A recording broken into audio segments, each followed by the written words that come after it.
The priest held up my husband's final letter at his funeral. My hands trembled as he read words of love, but the handwriting wasn't his. Then my daughter slipped me the sealed original, and 5 words on the back changed everything. Before we start, let us know in the comments where you're watching from. Don't forget to like, share, and subscribe for more powerful stories. My name is Margaret, and at 68 years old, I thought I had lived through all of life's surprises. Standing there in that church, watching Father Michael read what was supposed to be my Thomas's last message to me, I felt something crack inside my chest. Not from grief. I'd been preparing for that. It was something else entirely. The words were beautiful, talking about our life together, our children, our love that spanned 45 years. But Thomas never called me his angel, and he certainly never used phrases like ethereal devotion. My husband was a hardware store owner who said, "I love you" by fixing things around the house and making sure my coffee was ready every morning at 6:30 sharp. I wasn't always the gray-haired woman you see now, standing confused at her husband's funeral. Once, I was a young nurse with dreams of becoming a head administrator at Detroit Medical Center. I had the grades, the recommendations, and the drive. But life has a way of reshaping our plans. When Thomas and I married in 1979, I was working night shifts in the emergency room while he was struggling to keep his father's hardware store from bankruptcy. We made a deal. I would carry us financially while he rebuilt the business. Then when things stabilized, I'd go back for my advanced degree. That stability never quite came the way we planned it. First, our daughter Sarah arrived, premature and fighting for every breath. I spent 3 months in the NICU with her, my medical knowledge both a blessing and a curse, as I understood exactly how fragile her tiny life was. Then came Jennifer, our middle child. Born healthy but diagnosed with severe dyslexia that required specialized tutoring we could barely afford. Finally, Michael, our youngest, who brought joy but also another mouth to feed when the store hit its worst slump in the mid-90s. I picked up extra shifts. I sold plasma on my days off. I clipped coupons with the dedication of an accountant preparing tax returns. When Thomas came home defeated after the bank denied another loan extension, I sold my mother's pearl necklace, the one she wore at her own wedding, to make payroll for his 3 employees. I never told him about that necklace. He would have refused the money, and those 3 men had families too. Our community knew me as the woman who organized meal trains for sick neighbors, who started the annual coat drive at First Methodist, who never missed a PTA meeting despite working 12-hour shifts. They didn't know about the nights I fell asleep in my car between jobs, or how I learned to repair our washing machine from library books because we couldn't afford a repairman. They saw my smile at church socials, not the worry lines I covered with drugstore concealer. But I want you to understand something. I wasn't a martyr. Every sacrifice was a choice made from love. When Jennifer graduated college, when Sarah became a teacher, when Michael passed the bar exam, those were my victories too. When Thomas finally sold the hardware store for enough to secure our retirement, I felt like we'd crossed a finish line together. So standing there, listening to words my husband never wrote, watching my family mourn a version of him that didn't exist, I knew something had been stolen from us. And the worst part? I recognized that handwriting. I'd helped Jennifer with her homework for years, watched her distinctive loops and careful cursive develop. My own daughter had written my husband's goodbye. Life had finally become what Thomas and I always dreamed it would be. After selling the hardware store 18 months ago, we settled into a routine that felt like a reward for all those years of struggle. Every morning at 6:30, I'd wake to the smell of coffee brewing. Thomas had bought one of those programmable machines, claiming it was his retirement gift to me. 45 years of you making my coffee, he'd said, wrapping his arms around me from behind as I stood at the kitchen sink. Time I returned the favor, Maggie. Our kitchen table had become command central for our new life. Travel brochures for the Alaska cruise we'd booked for next summer spread across one corner, mixed with paint samples for the guest room renovation. Thomas had taken up woodworking in the garage, crafting picture frames for every family photo we'd accumulated. The rhythmic sound of his sander had become the soundtrack to my mornings as I tended the garden he'd surprised me with for our 25th anniversary. Those tomato plants had grown wild over the years, just like our love, unpruned, sprawling, but somehow producing the sweetest fruit. Sunday dinners were sacred in our house. Sarah would arrive first with her twin boys, carrying her famous potato casserole and stories from her classroom. Jennifer would sweep in next, always on her phone, always stressed about something at the marketing firm where she worked.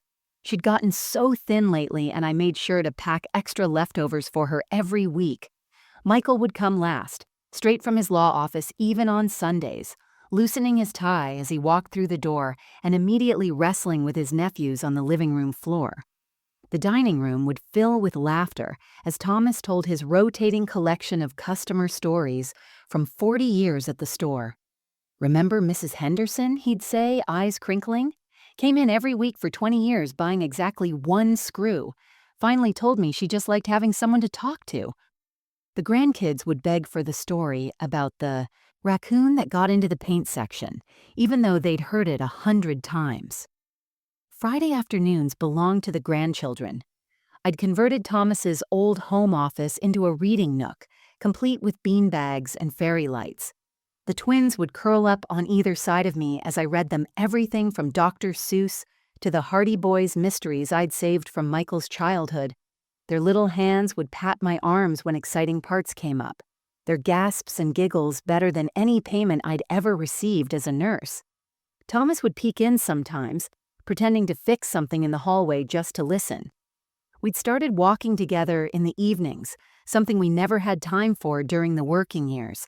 Hand in hand through Riverside Park, we'd plan our golden years with the excitement of teenagers. "Maybe we'll take cooking classes," Thomas would suggest.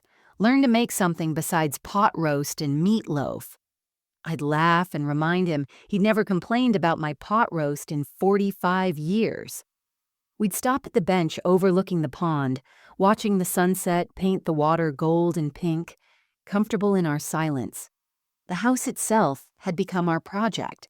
With time finally on our side, we were fixing all the things we'd let slide. New shutters, fresh paint in the bathroom, replacing the creaky stairs that had announced every teenager's late-night return home. Thomas would measure twice, cut once, his methodical approach to everything unchanged after all these years. I'd bring him lemonade and hold board steady, both of us pretending our knees didn't protest when we stood up. This was our season of harvest, reaping what we'd sown through decades of hard work. We were so busy living, so content in our routine, that I didn't notice when the first shadows began creeping in. Looking back now, I wonder if happiness made me blind, or if Thomas had simply become that good at hiding things from me. The first crack in our perfect retirement appeared on a Tuesday afternoon in early March.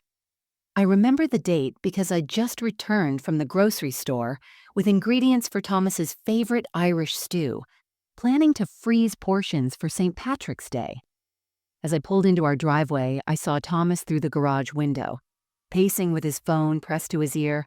Nothing unusual about that, except for the way he jerked away from the window when he spotted my car. By the time I'd gathered the grocery bags, he was at the car door, reaching to help me with that same sweet smile he'd worn for 45 years.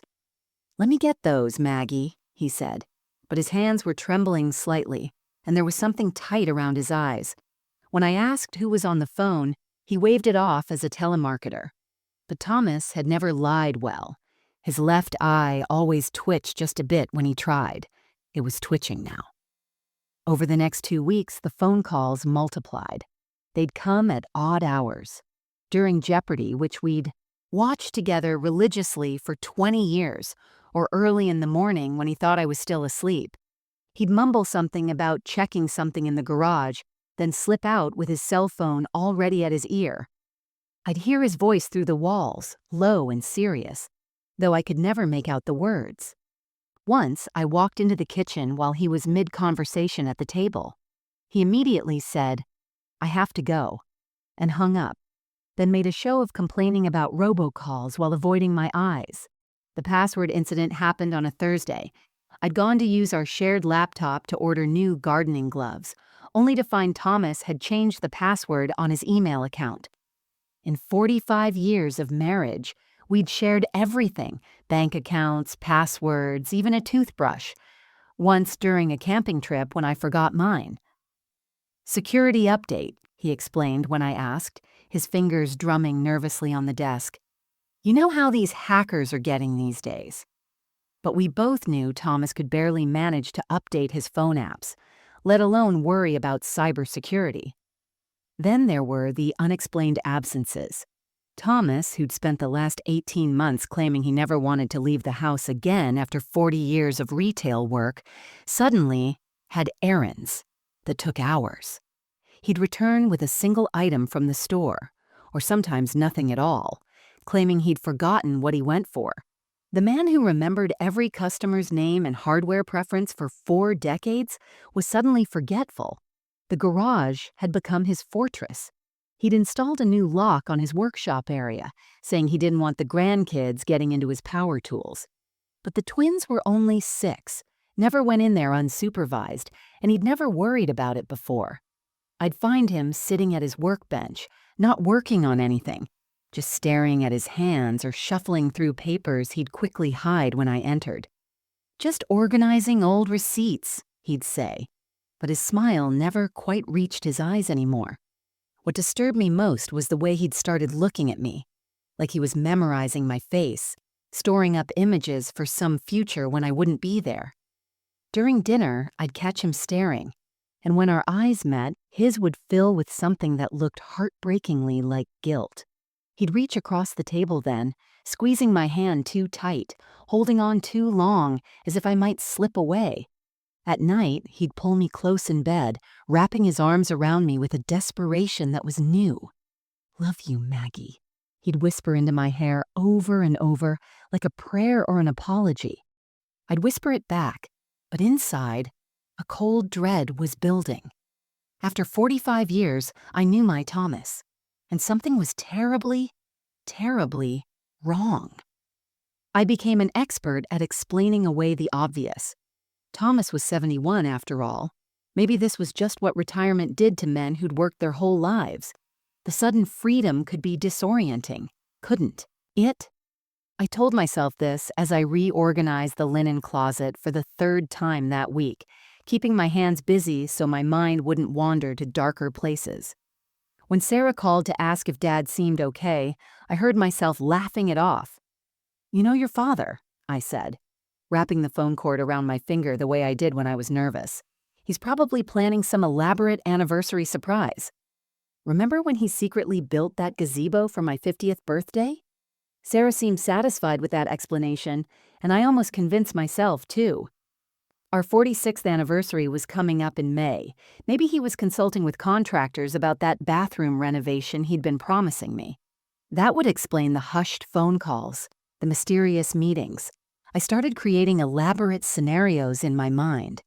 Perhaps he was planning to surprise me with a European vacation. We'd always talked about seeing Italy. Those papers he kept hiding were probably travel brochures. The calls were to travel agents. He'd always been terrible at keeping surprises. The stress of maintaining a secret this big would naturally make him act strangely. I even checked our savings account to see if he'd made any large withdrawals for deposits on a trip. The balance was unchanged, but I told myself he was probably using the business sale proceeds he'd kept in a separate account for taxes. The lock on his workshop became, in my mind, protection for an anniversary gift he was crafting. Thomas had taken up woodworking after all.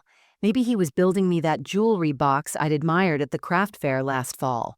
When I heard the sound of his sander running late at night, I'd smile to myself, imagining him bent over some beautiful piece of cherry wood, creating something special just for me.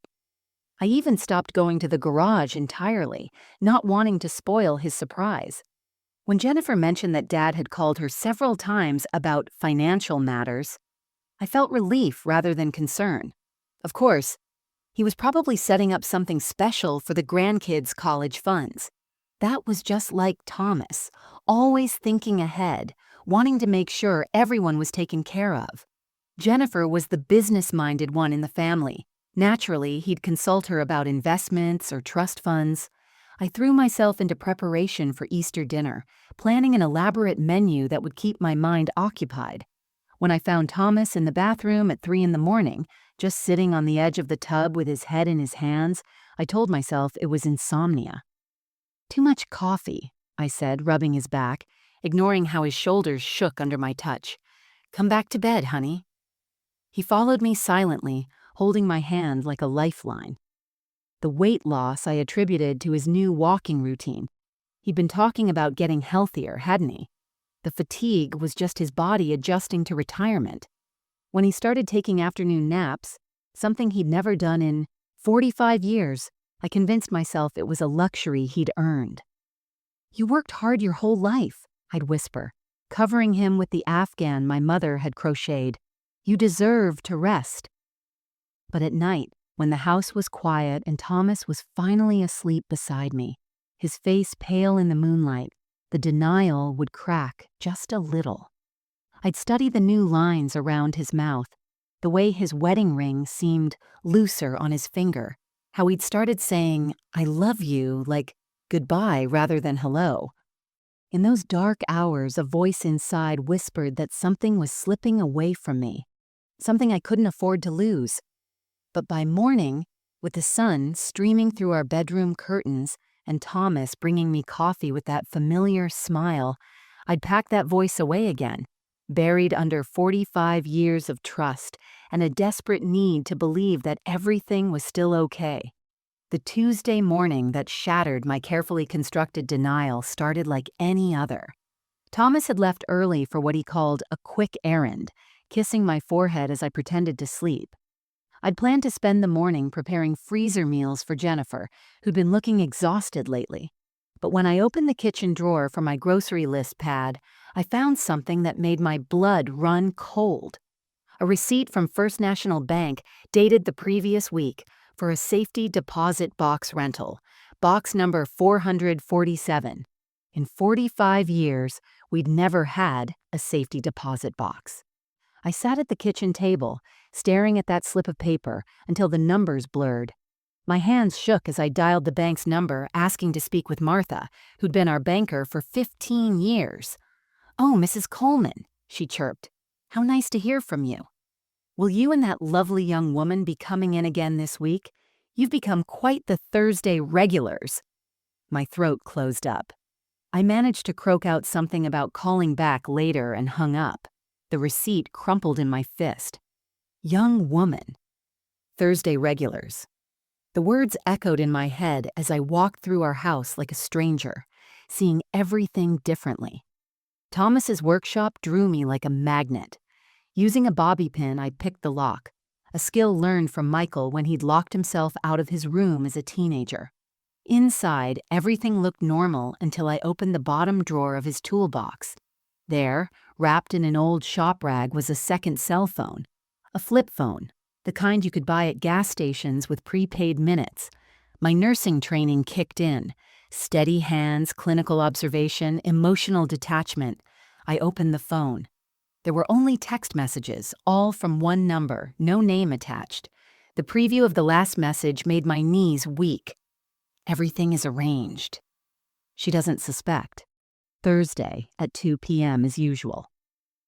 The timestamp was from this morning, right after Thomas had left. I photographed everything with my phone, then carefully replaced items exactly as I'd found them. Back in our bedroom, I searched with the methodical thoroughness of someone who'd spent years tracking patient symptoms. In Thomas's sock drawer, beneath the dress socks he never wore, I found a manila envelope. Inside were bank statements for an account I'd never seen, opened 3 months ago. Regular deposits of small amounts, transfers from our main savings, carefully spaced out. The current balance was $47,000, money that had disappeared from our retirement fund so gradually I hadn't noticed. The closet revealed more secrets. Tucked inside his winter coat pocket was a business card for an estate attorney in the next town over, not our family lawyer who'd done our wills 10 years ago. On the back, someone had written, Jennifer recommends. Very discreet. Jennifer's distinctive handwriting, the same careful loops I'd guided through elementary school homework. My daughter was involved in whatever this was. I found myself in the bathroom gripping the sink as the room spun.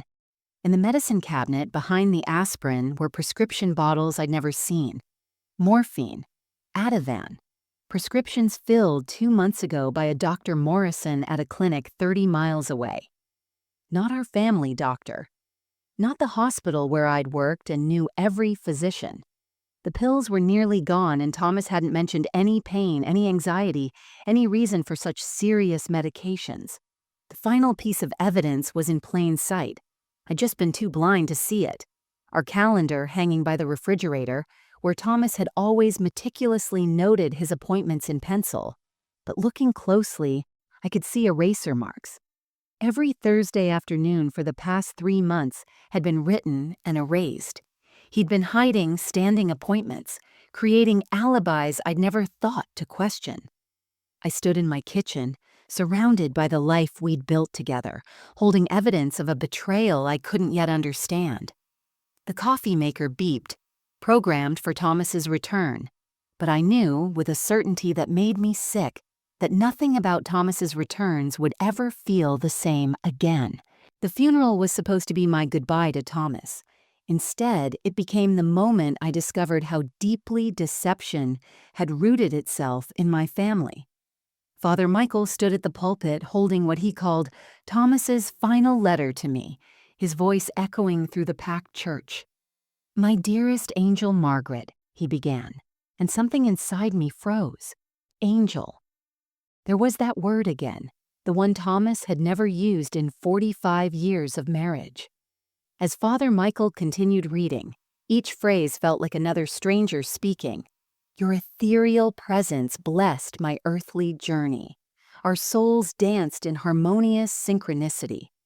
You were the lighthouse guiding my ship through tempestuous seas. The congregation was weeping at these beautiful words, but I sat rigid in the front pew, my mind screaming. Thomas would have said, "You kept me straight, Maggie." He would have written, "You were my best girl." Simple words from a simple, honest man who sold hammers and nails and loved without poetry. My daughter Sarah, sitting beside me, suddenly gripped my hand. She was staring at the letter in Father Michael's hands, her face pale. As a teacher, she knew handwriting like a detective knows fingerprints. She leaned close, her whisper barely audible. "Mom, that's Jennifer's writing. I've seen it 1,000 times on birthday cards." The world tilted. My middle daughter had written my husband's goodbye to me. After the service, as people filed past offering condolences, Sarah slipped something into my hand, a sealed envelope worn at the edges. "Dad gave this to me last week," she whispered. "Made me promise to give it to you after everything was over. He said not to let Jennifer know."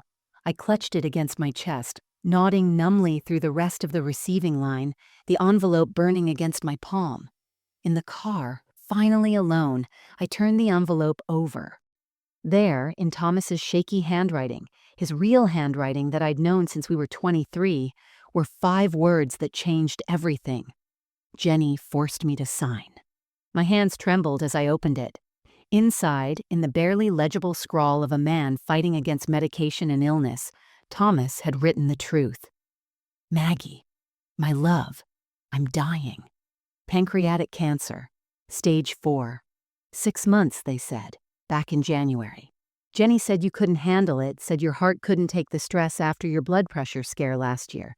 She convinced me to protect you, but I was wrong. You're stronger than all of us. By the time you read this, she'll have shown you the letter she wrote, the one she made me sign when the morphine made me confused. She's been helping me get affairs in order, but something's not right. I'm scared, Maggie. The papers she brings, the bank visits. I can't think straight anymore. Find Michael. Trust Michael. I'm sorry. I should have told you that first day. You deserve to fight beside me, not be protected like a child. Forgive me. All my love. Truly, Thomas. The truth crashed over me in waves. Thomas hadn't been having an affair. He'd been dying, hidden away in treatment centers while I thought he was at the hardware store for inventory. The weight loss, the fatigue, the middle-of-the-night bathroom visits, not retirement adjustment, but cancer eating him alive. And Jennifer, my Jennifer, had orchestrated this elaborate deception.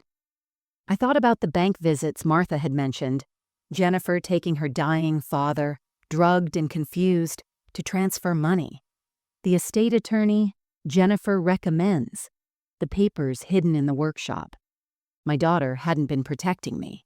She'd been systematically taking control while Thomas was too sick and medicated to resist.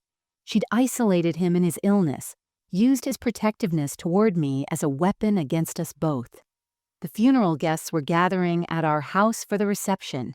Jennifer would be there, playing the grieving daughter, probably already calculating when she could discuss estate matters. But I had Thomas's real letter now, his truth in my hands. The war for my husband's legacy was about to begin, and Jennifer was about to learn that her mother was nobody's victim. Back at the house, while guests filled their plates with casseroles brought by neighbors, I slipped into Thomas's workshop with Michael. My youngest son, still in his funeral suit, listened in stunned silence as I showed him everything. The hidden phone, the prescription bottles, the bank statements, and finally, Thomas's real letter. His jaw tightened with each revelation, the lawyer in him cataloging evidence, while the son in him struggled with rage. "Mom, we need to check the business sale documents," he said, pulling out his phone. Within minutes, he'd accessed the county records. The hardware store sale from 18 months ago, our retirement nest egg of $850,000, showed a peculiar detail. 3 months ago, right when Thomas got sick, an amendment had been filed. Jennifer was now listed as receiving 40% of the proceeds as a consulting fee for managing the sale. "That's $340,000, Mom," Michael said quietly. "She's already withdrawn half of it." We moved to Thomas's filing cabinet, finding it surprisingly empty. But tucked behind it, as if hidden in haste, was a folder marked Estate Planning New. Inside were documents that made my stomach turn. Power of attorney forms, signed with Thomas's shaky signature, giving Jennifer complete control over all financial and medical decisions. The date matched a day I remembered. Thomas had come home disoriented, saying the new pain medication made him foggy. Jennifer had been with him all afternoon for what she'd called daddy-daughter time. The life insurance was next. Michael called our agent, putting him on speaker. "Mrs. Coleman, I'm so sorry, but the beneficiary change went through 6 weeks ago. Mr. Coleman came in with Jennifer. She's now receiving 70% with the remaining 30% split among the family. The original policy of $500,000, meant to secure my future, would now primarily benefit Jennifer." The agent added, he seemed confused, kept asking what he was signing, but Jennifer assured us it was what he wanted. Then came the worst discovery. Our house, the home we'd lived in for 35 years, paid off through decades of sacrifice, had been transferred to a trust. Jennifer was named as co-trustee with immediate rights of succession. The paperwork showed Thomas's signature, but Michael noticed something. "Mom, look at the notary date." That was the day Dad had his procedure, when he was under sedation for the liver biopsy. He couldn't have been at the lawyer's office. Michael started making calls to his contacts at the courthouse. Within an hour, we had a clearer picture. Jennifer had been busy for months. She'd opened joint accounts at 3 different banks, all requiring Thomas's signature. She'd liquidated 2 of his retirement accounts, claiming emergency medical expenses that didn't exist. Thomas's treatment was covered by his excellent insurance from 40 years of business ownership. The money had vanished into accounts we couldn't trace without court orders. "There's more, Mom," Michael said, his face grim. He'd found emails on Thomas's computer, sent from his account but clearly not written by him. Messages to his brothers saying he wanted privacy during treatment and asking them not to visit. Letters to his oldest friends claiming he needed solitude. Jennifer had isolated him from everyone who might have questioned what was happening. who might have alerted me to his illness. The hospice nurse records Michael obtained through a contact revealed the final piece. Jennifer had been listed as the primary contact, the only person authorized to make decisions or receive information. The nurse's notes mentioned that Thomas repeatedly asked for his wife, but were told by Jennifer that I was too emotionally fragile to handle seeing him in that state. He died asking for me while Jennifer held his hand, having convinced the staff that she was protecting her poor, weak mother. My daughter hadn't just stolen money. She'd stolen Thomas's last months, our final conversations, our chance to say goodbye properly. She'd turned his love for me into a weapon against us both, using his desire to protect me as the very tool to destroy everything we'd built. The conspiracy was complete, methodical, and cruel beyond anything I could have imagined from the child I'd raised. That night, after the last mourner had left and Michael had gone to file emergency injunctions, I found myself alone in the house that no longer felt like mine. I walked through each room like a ghost, touching surfaces that held 45 years of memories, now tainted by the knowledge that Jennifer had already claimed ownership. In the living room, I collapsed onto Thomas's recliner, still molded to his shape, still smelling faintly of his aftershave and sawdust. The photo albums were what broke me. Page after page of Jennifer's childhood. The science fair where Thomas spent 3 nights helping her build a volcano. Her high school graduation where she'd thanked us for teaching her the value of hard work and honesty.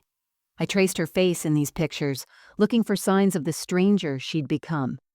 When had my baby girl transformed into someone capable of such calculated cruelty? There she was at 16, crying in my arms after her first heartbreak. At 21, dancing with Thomas at her college graduation. At 30, holding her newborn daughter, naming her Margaret after me. I found myself on Jennifer's bed, in the room we'd kept exactly as she'd left it. Purple walls she'd begged for at 13. The desk where I'd sat countless nights, helping with algebra homework while Thomas fixed her broken jewelry box downstairs. I remembered the year she had pneumonia. I'd taken unpaid leave, sleeping on this very floor to monitor her breathing. The birthday parties, the sleepovers, the teenage tears over boys who didn't call back. Where, in all of this, had I failed her so completely that she could watch her father die without letting him say goodbye to his wife? The master bedroom was worse. I opened Thomas's closet and pressed my face into his shirts, sobbing until I couldn't breathe. His pills were still on the nightstand, heart medication I'd reminded him to take every morning, never knowing about the cancer medications hidden in the garage. Our wedding photo watched me from the dresser, 2 kids who had no idea what life would bring. "You promised," I whispered to his young face. "You promised we'd face everything together. How could you leave me out of the hardest battle of your life?" I found myself in the bathroom at 3 a.m., staring at the tub where I'd found Thomas sitting that night, understanding now that he'd been in pain, probably crying where I couldn't hear him. The man who'd held my hand through 3 childbirths, who'd been my rock through my mother's death, had faced his own death alone because Jennifer convinced him I was too weak. The cruel irony. I'd lifted dying patients for 30 years, held hundreds of hands through their last breaths, but I wasn't allowed to hold my husband's. The kitchen table held the cruelest memory. Just last month, Thomas had sat there, looking at me with those guilty eyes I now understood. He'd reached for my hand and said, "Maggie, if anything ever happens to me." I'd laughed him off, told him he'd outlive me out of pure stubbornness. He'd tried 3 more times to tell me something, each attempt interrupted by Jennifer calling or arriving unexpectedly. She'd been monitoring him, managing his truth, keeping her secret and her scheme intact. I ended up on the floor of his workshop surrounded by his half-finished projects, a jewelry box made of cherry wood, nearly complete. I'd been right about the anniversary gift. He'd carved "For Maggie Forever" on the bottom, the letters shaky but determined. Even dying, medicated, manipulated, and alone, he'd been trying to love me. I held that unfinished box and screamed until my throat was raw, crying for the man who died, thinking he was protecting me, never knowing he was being robbed of everything, including his dignity and his final truth. The sunrise found me there, empty of tears but full of rage. Jennifer had taken everything, money, property, time, and truth, but she'd made one mistake. She'd underestimated her mother, the woman who'd survived poverty, exhaustion, and loss without breaking. Thomas was gone, but I was still here, and Jennifer was about to learn what happened when you cornered a woman with nothing left to lose. The morning sun streaming through the workshop windows felt like Thomas himself reaching down to wake me up. I sat up from the cold concrete floor, my body aching, still clutching his unfinished jewelry box. But something had shifted in those pre-dawn hours. The tears had washed away my shock, and what remained was sharp, crystalline clarity. I could almost hear Thomas's voice. "Come on, Maggie." No Coleman ever stayed down for the count. I stood up slowly, my nurse's training kicking in. Inventory the damage, stabilize the patient, create a treatment plan. The patient was me. The damage was extensive but not fatal. The treatment would be justice. I walked to Thomas's workbench where he'd taped up old family photos. One caught my eye, Jennifer at 7, crying because a boy at school had stolen her lunch money. I'd marched to that school, recovered the money, and made sure that bully never bothered her again. The irony wasn't lost on me. I'd taught her to fight for what was hers. Now I'd have to fight to get back what was mine. Michael arrived at 8 sharp with coffee and a legal pad. "Mom, I was up all night researching. We have grounds for elder abuse, fraud, undue influence, and forgery. But Jennifer's been smart. We need proof she knew Dad was incompetent when he signed those papers." I looked at my youngest son, seeing Thomas's determination in his eyes. "Then we'll get proof," I said, my voice stronger than it had been in weeks. I made a decision that would have seemed impossible just days ago. I called Sarah and asked her to take the grandchildren for a few days. "Mom's going to be very busy," I told her.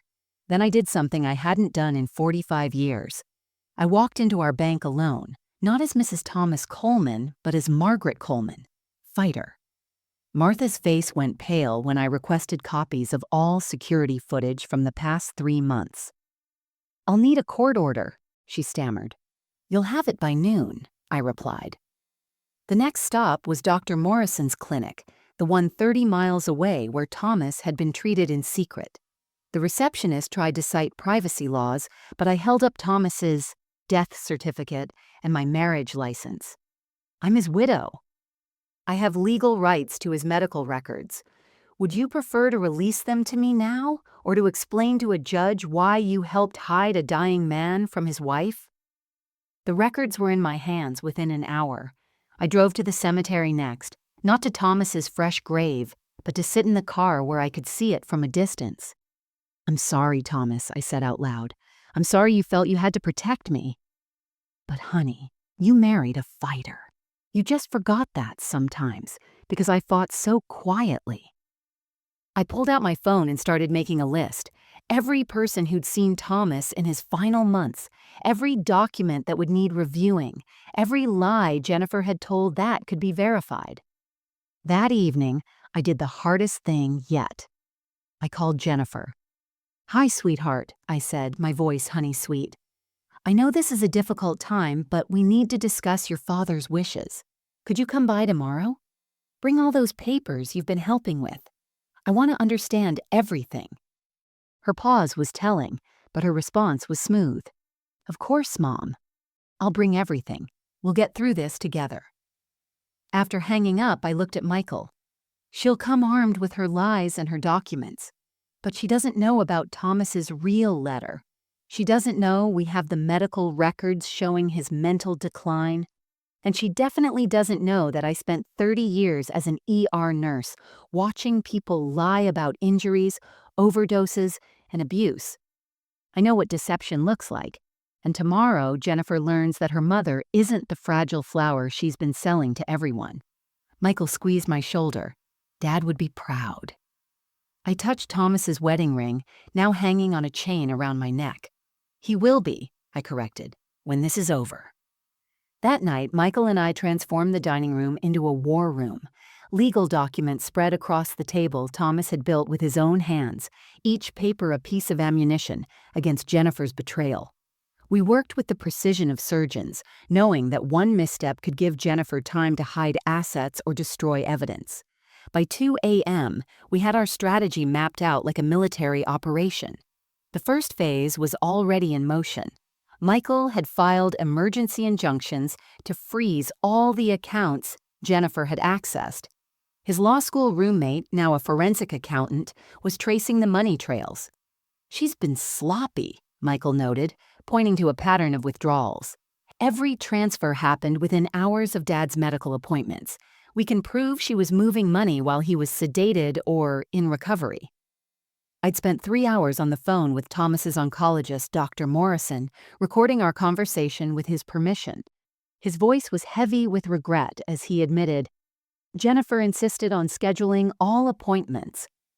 She said you had severe anxiety and couldn't handle his diagnosis. Thomas was often confused from the medication, but he kept asking for you. We should have questioned it more." That recording would be devastating in court. Medical professionals confirming Thomas wasn't competent when Jennifer had him signing documents. The security footage from the bank would be our smoking gun. Martha had called, nervous but willing to testify. Mrs. Coleman, reviewing the footage, Thomas could barely hold the pen. Jennifer was guiding his hand on several documents. In one video, he actually asked her, "What am I signing, Jenny?" She told him it was insurance forms. We had her on camera committing fraud, manipulating a dying man who trusted his daughter. Michael's colleague had uncovered something even more damning. Jennifer had been in debt, severely. Credit card bills totaling $67,000, a failed business venture her husband didn't know about, and gambling losses she'd hidden for years. The timeline was perfect. She'd learned about Thomas's diagnosis before anyone else, when she'd accidentally opened his mail during a visit. That's when the plan began. She didn't just steal from greed, she stole from desperation, using her father's death as a financial lifeline. I had my own contribution to our arsenal. Using my nursing connections, I'd obtained records from the pharmacy where Thomas's prescriptions were filled. The pharmacist, an old colleague, confirmed that Jennifer had been picking up his medications, often requesting early refills claiming he'd lost pills. The pattern suggested she'd been controlling his medication, potentially keeping him more confused than necessary. We couldn't prove she'd overdosed him, but we could show she had exclusive access to drugs that affected his mental capacity. The trap for tomorrow was carefully set. Sarah would arrive early with a hidden recorder, legal in our state for protecting against crimes. Michael would be in Thomas's workshop on a conference call with the sheriff's office, ready to signal them if needed. I'd had a locksmith come that afternoon, installing new locks on all the doors except the front. Jennifer would enter easily but wouldn't leave until I was ready. Most importantly, I'd prepared a special document of my own. Using Jennifer's own tactics, I'd created a family agreement that would need her signature, something about funeral expenses that would seem routine. But buried in the legal language, she'd be acknowledging her role in managing Thomas's affairs while he was ill. It wouldn't hold up as a confession, but it would establish her involvement legally, making it harder for her to claim ignorance later. The final piece was psychological. I'd place certain items around the living room where we'd meet. Thomas's medical alert bracelet he'd hidden from me, the Father's Day card she'd made him at age 5 promising to always be Daddy's honest girl, and most prominently, a family photo from last Christmas. Thomas looked gaunt in it, obviously ill, while Jennifer stood beside him smiling, already counting her inheritance. Tomorrow, Jennifer would walk into this house expecting to manipulate a grieving widow. Instead, she'd face a mother's fury backed by legal evidence and recorded proof. The woman who'd taught her to tie her shoes would now teach her a lesson about justice she'd never forget. Jennifer arrived at precisely 10 a.m., dressed in a black suit that screamed business rather than mourning. She carried a leather briefcase, Thomas's briefcase, I noticed, with a spike of anger, and wore the pearl necklace I'd given her for her 30th birthday. She kissed my cheek, and I forced myself not to recoil. "How are you holding up, Mom?" she asked, her voice dripping with false concern. Behind her, through the window, I saw curtains twitching at the neighbors' houses. Word had spread that something was happening at the Coleman house. "I'm managing," I replied, leading her to the living room where Sarah already sat, tissue box strategically placed beside her. Jennifer's eyes narrowed slightly, seeing her sister there, but she recovered quickly. "Sarah, I didn't expect you. This is really about estate matters." Sarah's jaw clenched, but she stayed silent as planned. The recorder in her purse was already running. Jennifer opened Thomas's briefcase with an efficiency that made my stomach turn. She'd done this before, clearly, with other victims, perhaps. "Now, Mom, I know this is overwhelming, but Dad wanted me to make this transition smooth for you." She pulled out stack after stack of documents, laying them out like tarot cards predicting my doom. "This is the deed transfer. You'll still have lifetime residency, of course. This is the investment account reorganization. And this is the power of attorney for your affairs, just in case you become incapacitated." The doorbell rang. Mrs. Patterson from next door stood there with a casserole, but her eyes were scanning behind me. "Just wanted to check on you, Margaret." Saw Jennifer's car. Within minutes, 3 more neighbors had arrived with fabricated reasons. Michael had done his work well, quietly alerting the neighborhood that Margaret Coleman might need witnesses. They settled in the kitchen, their voices a low murmur, but their presence felt like an army at my back. "Mom, could you ask them to leave?" Jennifer said, her composure cracking slightly. "This is private family business." I smiled sweetly. "Oh, they're just dropping things off. You know how neighbors are after a funeral. Please continue explaining how you've been helping your father." The emphasis on helping made her shift uncomfortably. Michael's timing was perfect. He walked in from the workshop, phone in hand. "Sorry to interrupt. Sheriff Davidson is on the line about some paperwork irregularities with Dad's estate. Should I have him call back?" Jennifer went rigid. "What irregularities?" Michael shrugged. "Something about signature dates not matching medical records. I'm sure it's nothing." He retreated to the kitchen where the neighbors' murmuring grew louder. Jennifer tried to regain control.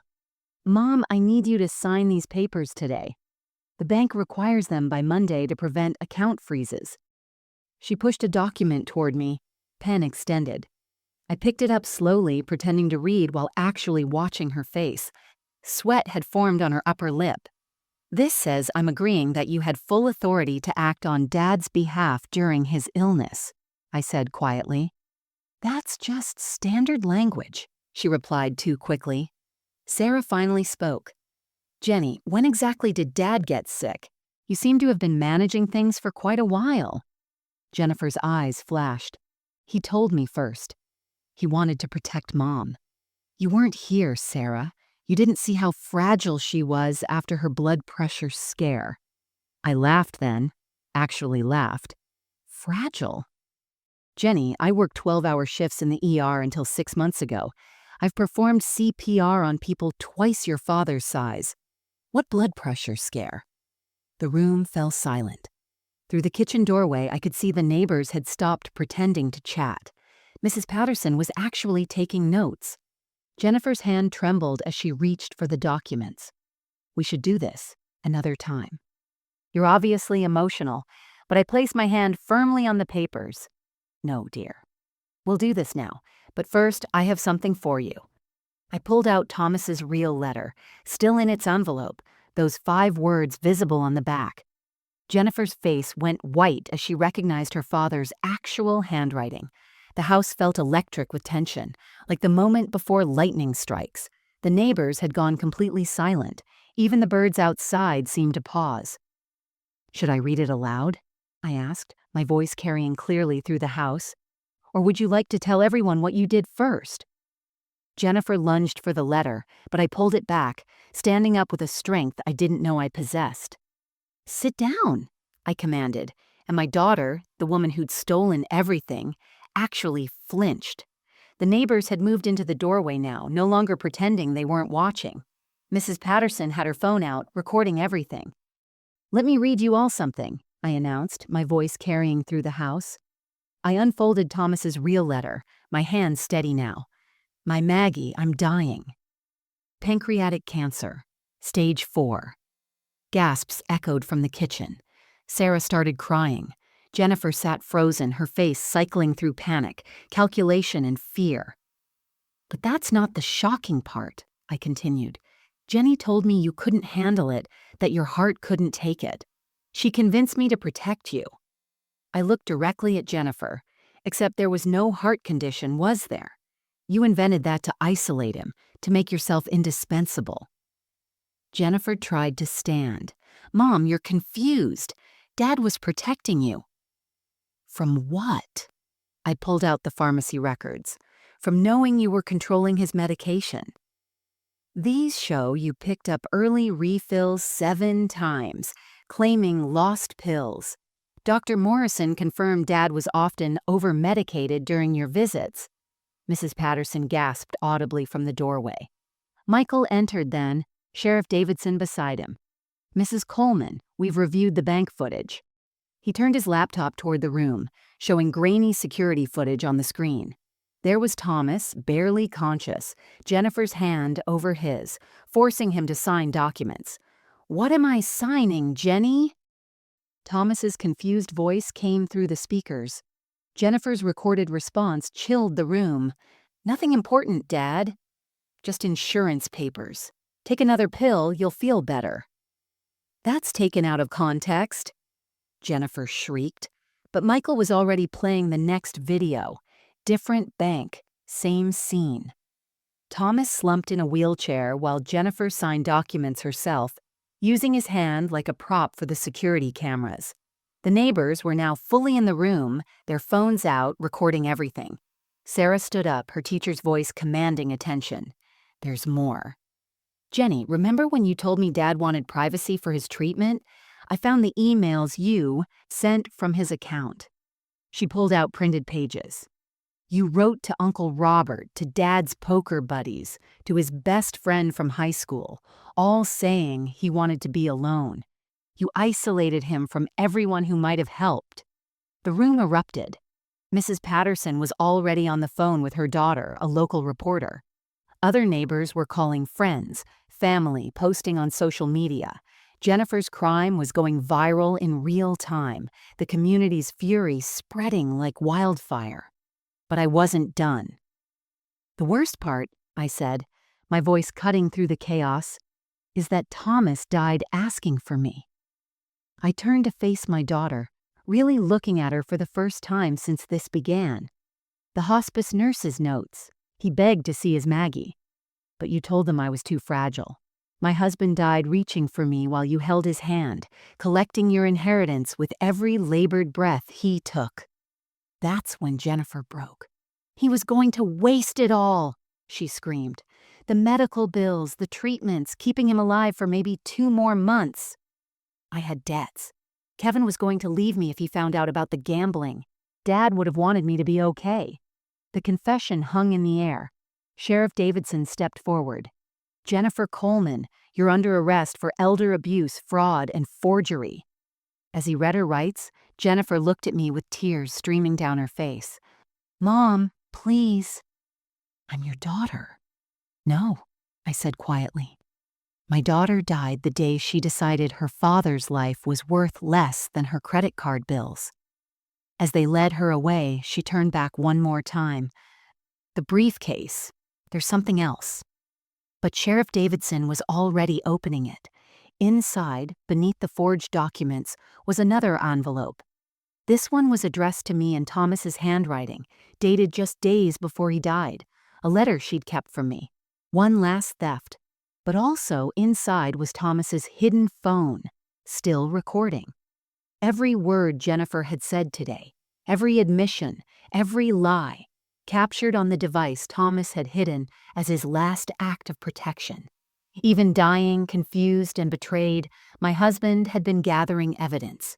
He'd known something was wrong, and he'd tried to protect me one final time.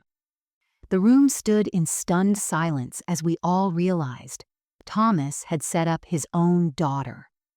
The victim had become the detective, ensuring justice from beyond the grave. The trial lasted 3 weeks, but the verdict took the jury only 2 hours to decide. Jennifer was found guilty on all counts: elder abuse, fraud, forgery, and financial exploitation of a vulnerable adult. The judge, a stern woman who'd seen too many family betrayals, sentenced her to 8 years in federal prison with mandatory restitution. As they led Jennifer away in handcuffs, she looked back at me once. I saw my daughter in her eyes for just a moment, the little girl who'd been afraid of thunderstorms, before she turned away forever. The financial untangling took months, but Michael worked tirelessly. Every forged document was voided, every stolen dollar was traced and returned, though some money had already been lost to Jennifer's gambling debts.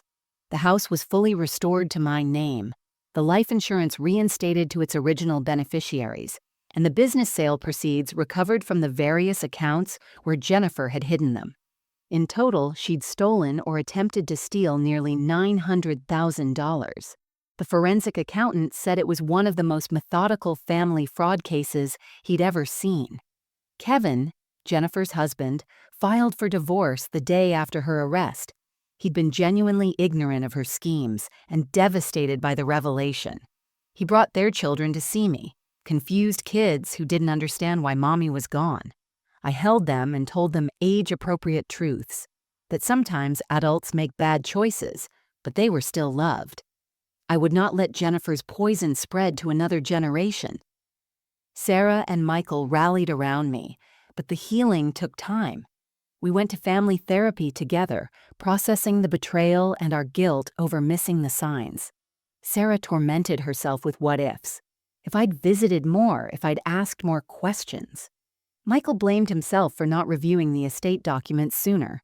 But the therapist reminded us that Jennifer had counted on our trust, had weaponized love itself. Recognizing manipulation isn't a failure of character. Missing it meant we were capable of trust, which is what made us human. I established the Thomas Coleman Foundation for Elder Protection 6 months after the trial. Using part of the recovered funds, we created a resource center for families dealing with elder abuse, particularly financial exploitation by family members. The first case we helped was an 82-year-old man whose son was doing exactly what Jennifer had done. We stopped it before he lost everything. Thomas would have been proud. The house felt different without Thomas, but I began to reclaim it. I finished the jewelry box he'd started for me, my unpracticed hands following his penciled guidelines. It was crooked, and the lid didn't quite fit right, but it was ours. Started by him, finished by me, a testament to a love that survived even betrayal and death. I kept his real letter in it, along with our wedding rings and the watch he'd worn every day for 40 years.